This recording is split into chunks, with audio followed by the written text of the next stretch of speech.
The Master Grade Zaku 1 is a fairly old kit that came out in 1999. Now, I don't usually care too much about the age of a kit as long as I like the way it looks, but while I like the look of the Zaku, the Master Grade Zaku 1 is definitely showing its age. It doesn't look too great compared to a lot of the newer Master Grades, and the posability is pretty lacking. So I never picked it up, as I only got into building Gundam model kits in the last, I don't know, 5 or 10 years. So I had been looking to try out resin kits, but often I was turned off by the price until I came across this Zaku 2 2.0 to Zaku 1 resin conversion kit. It only runs like $25 to $30. So I bit the bullet and I ordered the kit. And this is my first foray into resin conversion kits. And I'll walk through my experience and what I thought about it. So I went ahead and started building the kit. The legs are the biggest headache of the entire kit. The legs on this resin kit have a very poor fit, to the point that I thought that I didn't actually have the correct base kit. The leg armor simply wouldn't fit around the base of the legs. So I tried cutting and sanding and sanding and cutting, and I couldn't get the armor to fit on the legs. So I needed a place to glue the leg armor to, so I couldn't remove the inner frame calf pieces. But the solution that I came up with was I ended up cutting the lower half of the calves off of the inner frame to make the leg armor fit around the leg frame. This way I still had a spot to glue the legs, but the inner frame was no longer interfering with the leg armor. I thought it may present a problem if you were to be looking up the legs, like if it was in a kicking pose, for instance, but the feet on the Zaku are fairly large, and they're able to block out any prying eyes, so yeah, it's good for hiding your crimes. So that worked out. Once I had the armor fitting around the leg pretty well, I was able to move on to fitting all of the other pieces on, like the front armor and the back kneecap armor. And I did that just by super gluing those pieces in place and using a little tape to try and fix it where it needed to be.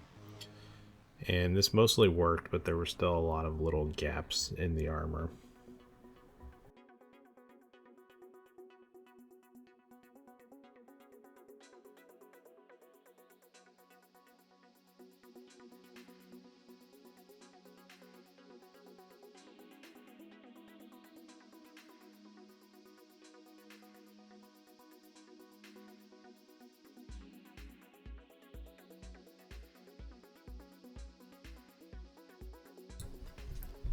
To fix the gaps in the armor, I just used some Tamiya putty, filled the gaps, sanded them, filled them again, sanded them, and rinse and repeat until you're happy with the result. So I ended up priming these pieces, and I still wasn't happy with the gaps. So I did even more putty and sanding. And it sounds like a lot, but it went fairly quickly, because while the putty was curing, I would work on other pieces.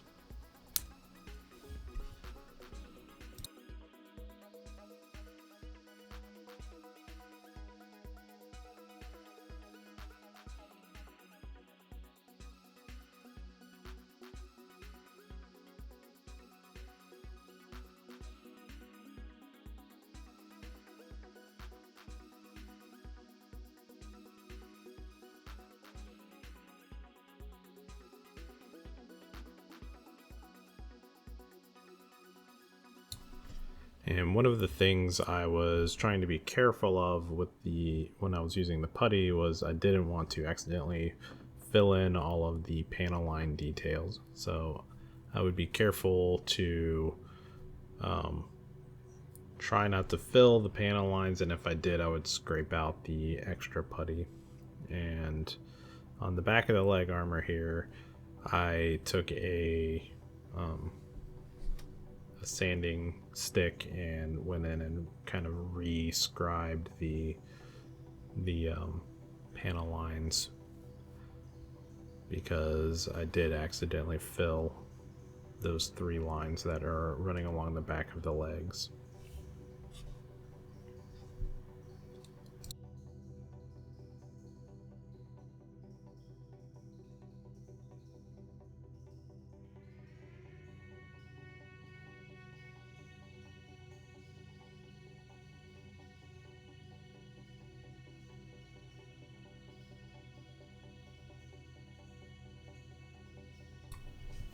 The next issue I ran into, I hadn't even realized at first. The skirt armor was looking a little off. I realized that my kit had come with duplicate side skirt armor, and the skirt would need some modification to make it look correct. So I fiddled with some sanding and cutting one of the skirt armors to match the details of the other if it were flipped. But when I test fit the new armor, I was still having issues with how the armor sat on the kit and how well it moved. So I ended up just scrapping using the included skirt armor in favor of using the vanilla armor that came with the original Zaku kit.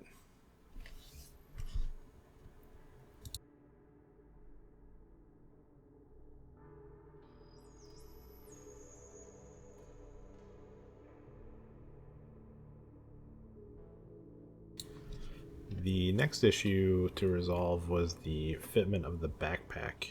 It really just didn't fit onto the torso at all. I decided just not to bother with it. The backpack that came with the kit was serviceable and I thought it looked fine. I just made some modifications to make it look like it would fit on a Zaku 1 instead of on a Zaku 2.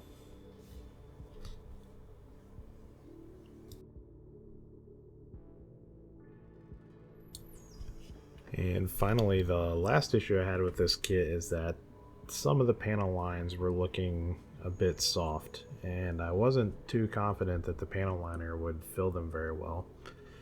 I really didn't want to rescribe the panel lines, as I don't have much experience with scribing, and I felt that I could do more harm than good.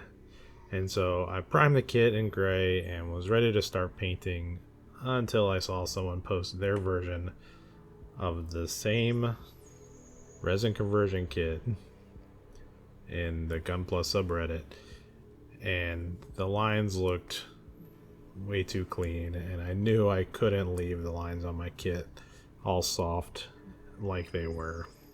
So I got out my panel line scriber and I started scribing the panel lines, and I went over the entire kit and rescribed just about every panel line with varying degrees of success. But I'm so glad I did, because it made a world of difference when applying the Tamiya panel lining wash. Now, finally, I was happy that this conversion was going to look okay, and I was ready to move on to painting. So I primed all the pieces once again, and my original plan was to follow the design of the included photograph with the blue and green color scheme, but I didn't have any colors that very closely matched those, and I really didn't want to bother with mixing up some custom colors at this point. So I took a couple of test pieces of plastic and tried out some colors until I was happy with a few that went together, and I got to painting. After I was done painting everything, I put a gloss coat on top to prepare for the panel line accent colors. My original plan was only to use black and on all of the green or blue bits and brown on any of the tan colored armor pieces, and I did use a little bit of gray on the black parts as well that had some panel lines on there just to give it a little bit of pop. But I just followed the drill here where I filled the panel lines like normal, and I used naphtha to clean up the excess. And unfortunately I missed a few spots and didn't even notice until after I did my final clear coat, but not that big a deal.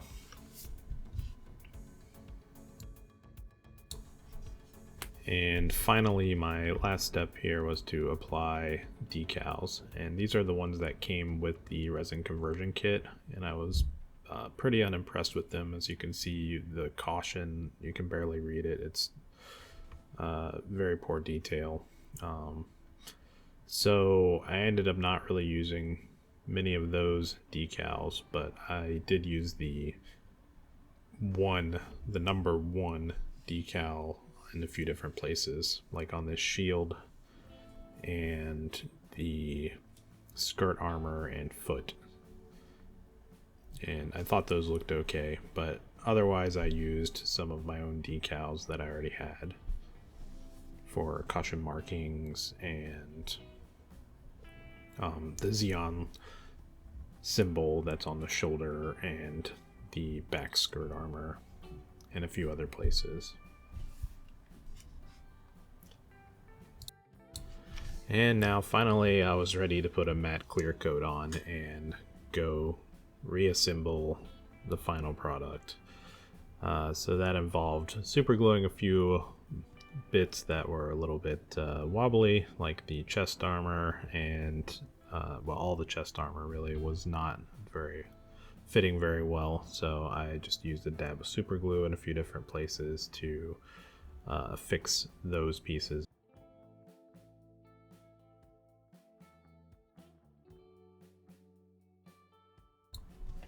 And while I was reassembling the kit, this piece broke off, so I had to figure out how to reattach that.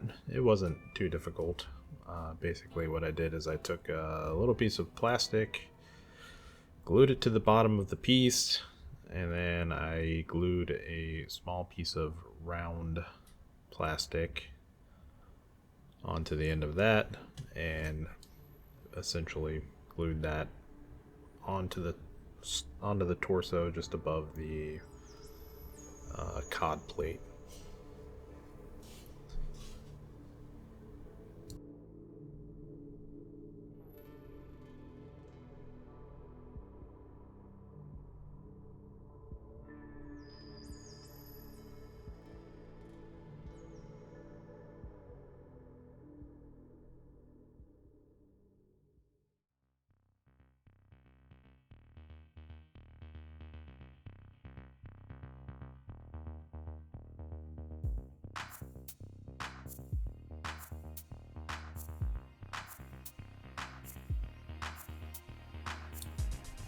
And this is the final product, and I honestly couldn't be happier.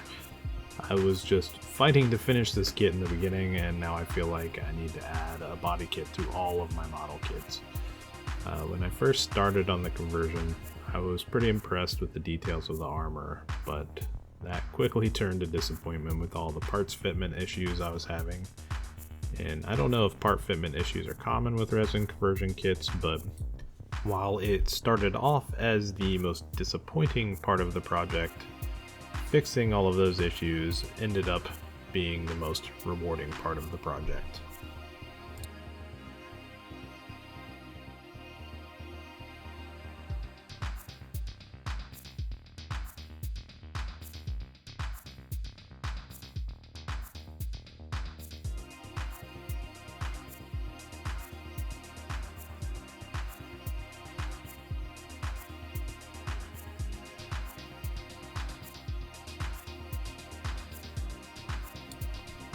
I don't know if I will build resin kits that frequently, but I'm already looking forward to doing another one.